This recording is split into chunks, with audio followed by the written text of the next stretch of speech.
Arti sebuah harapan. Alangkah banyaknya pekerjaan yang telah kita kerjakan dari pagi hingga petang, dan kadang berlanjut hingga tengah malam, bahkan ada yang bersambung hingga pagi berikutnya.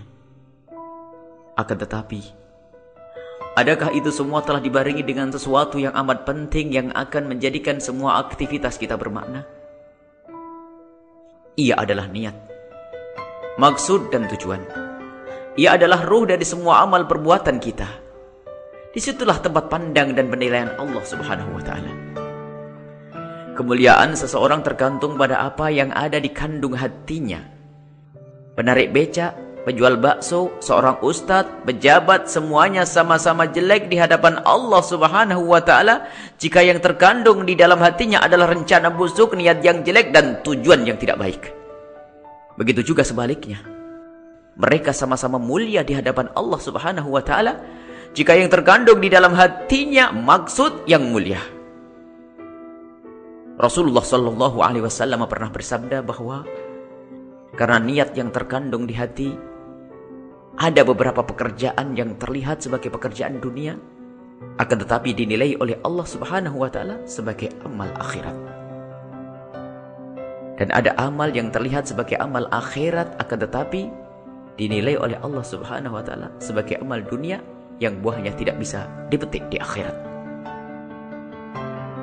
Yang lagi sholat, berdakwah, berinfak, mendapatkan nilai maksiat jika semua itu dilakukan tidak disertai niat baik yang tulus dalam mengabdi kepada Allah Subhanahu wa Ta'ala.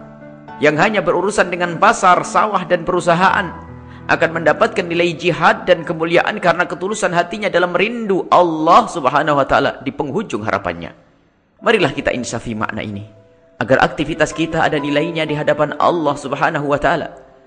Sebelum kita pergi melaksanakan aktivitas, marilah menghadap kepada Allah Subhanahu wa Ta'ala dengan air wudu, lalu sholat hajat 2 rakaat, kemudian memohon kepada Allah Subhanahu wa Ta'ala agar mempermudah urusan kita.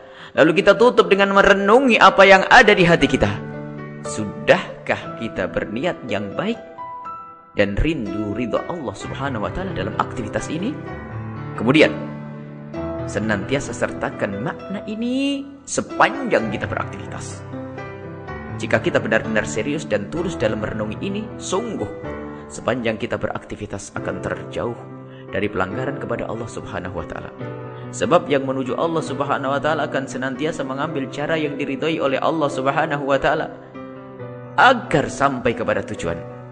Dan tujuan apapun, jika cara yang kita ambil untuk sampai ke tujuan itu adalah tidak baik, itu bertanda bahwa niat dan tujuan kita bukanlah yang baik. Dan bagaimanapun juga kita tidak akan sampai kepada tujuan, yaitu ridha Allah Subhanahu wa Ta'ala. Wallahu a'lam bishawab.